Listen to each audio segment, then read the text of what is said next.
Hold on, I'm gonna fix this up. I'm tired of this looking like this. Alright. Yo, what's good, guys? Your boy Ian. I'm back with another reaction video. And we're on this reaction to from Life's Biggest Questions. What if the Zodiac Killer was caught? And if you like this video, comment, subscribe for more. And let's get into it. The Zodiac Killer, one of the most elusive serial killers in modern American history. The mystery male killer murdered at least 5 people, but may have been behind the deaths of up to 37. Despite no arrests, the California Department of Justice has maintained an open case file on the Zodiac murders since 1969. So, what if 50 years later, the killer was finally found? What? That long? Since 1969, they can't find this guy? What the hell? Oh my God. Damn. Hello and welcome back to Life's Biggest Questions, the channel that looks to answer all kinds of queries from science to history, pop culture, movie culture, fantasy, fiction, what happens and what ifs. I'm your host Rebecca Felgate, and today I'm asking, what if the Zodiac Killer was caught? Before we jump into this video, I want to ask you guys if you think the case of the Zodiac Killer will ever be solved. Do you have any thoughts on who may have done? No.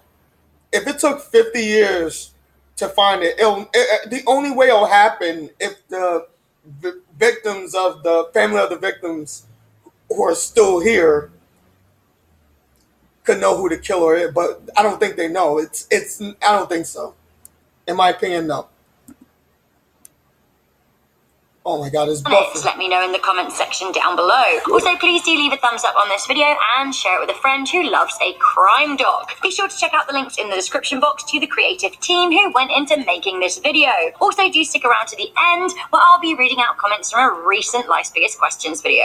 So, the Zodiac Killer is the name given to a serial killer who operates in Northern California with 7 confirmed victims between 1968 and 1969, 2 of which survived, although they claimed to have killed 37 people in letters sent to newspapers. Victims were 17-year-old David Arthur Faraday and 16-year-old Betty Lou Jensen, who were shot and killed on December 20th in 1968 in Benicia. Then came 19-year-old Michael Reno Mago and 22-year-old Darlene Elizabeth Ferrin, who were shot on the 4th of July in 1969. Michael luckily survived the attack at Blue Rock Springs Mountain Park. 20-year-old Brian Calvin Hartnell and 22-year-old Cecilia Ann Shepard were stabbed in Lake Berryessa in Napa County, with Brian surviving the 1969 attack. Also in 1969, 29-year-old Paul Lee Stein was shot and killed in the Presidio Heights neighborhood of San Francisco. The killer is also suspected to have been behind the killings of 4 more stab and gunshot victims, and possibly also the Santa Rosa hitchhiker murders. The Zodiac Killer left a series of 4 ciphers, only one of which has been deciphered. They also wrote letters to the Bay Area press and dropped in phone calls to the police. They weren't the one who coined the name the Zodiac Killer either. That was the press responding to a symbol left at the end of letters and ciphers. Nonetheless, the killer somehow managed to evade the police and has still evaded them to this day, which in some ways is an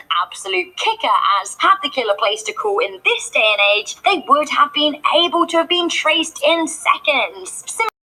Evidence would have narrowed down the search dramatically. Leaving survivors means that police roughly have an idea of what the killer looked like in the late 1960s, although they could look very different today, that is, if they're still alive. Back then, this sketch was created, and both the victims agreed that the man was heavy-set, a white male in his mid-30s to mid-40s with glasses and reddish blonde hair. So what if the Zodiac Killer was caught? Well, that would mean a breakthrough in the case so far. Perhaps the remaining 3 ciphers are cracked, which leads to new evidence, or perhaps police are finally able to get a DNA match. Either way, if the killer was caught, well, they would likely be very, very old. Last year, the Golden State Killer was apprehended. Now, the Golden State Killer was a serial killer and rapist who operated in California in the 1970s and 80s, leaving a similar cold case. But DNA evidence was recently put into the website GEDmatch, a genealogy website where former police officer Joseph DeAngelo was caught. The man is 72 years old and was prolific around 10 years after the Zodiac Killer's trail went cold.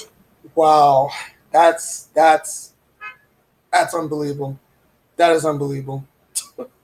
Oh, let's go. D'Angelo was in his early to mid-20s when he started killing, therefore it isn't too much of a stretch to assume that the Zodiac killer is around 10 or more years older, unless he started really, really young, but that would not fit the descriptions. No. It is likely that the Zodiac killer is in their 80s or perhaps 90s, especially if they were in their mid-30s to 40s like their victims suspected. It is possible that the Zodiac killer could be dead now. Assuming that they're not though, and assuming that they're caught, like D'Angelo, they would spend the rest of their life behind bars. It would get a lot of media attention. So. Now, California doesn't have the death penalty, but it is likely that the old inmate would die before a state execution. Hopefully, with the killer apprehended, despite his old age, the families of the victims could find peace and he could provide clarification on exactly how many people he killed. If any victims were unidentified, then they could finally be laid to rest. Amongst the press coverage, America will finally have an answer to a question that has been plaguing them for 5 decades. But wait, if the Zodiac killer hasn't been caught, then maybe there isn't a killer to be caught. A lot of people have speculated that the murders are unrelated and that the whole media persona, the person or perhaps people who contacted the papers and police, were sycophants, people obsessed with the killings. Some say the first cipher was real, yet the last 3 were copies. Some say that the symbol at the end of the letters and ciphers was always changing, and this is evidence of an inconsistency. Also, the murders were somewhat inconsistent too. Some people were shot, some were stabbed. Perhaps the Zodiac killer was actually a series of murderers in on it together, or perhaps they're all totally unrelated, drawn together by a lover of the limelight. Who knows? Certainly not the police at this stage. I, for one, absolutely hope that time will tell here, but perhaps it won't. Thankfully, as we move forward, we are decreasing the amount of unsolved murders with enhanced technology and analysis and better handling of evidence, so hopefully a cold case like this just won't come around again. So guys, who do you think the Zodiac killer was? Do you think they were just one person? Do you think that we will ever solve the case? Let me know in the comment section down below.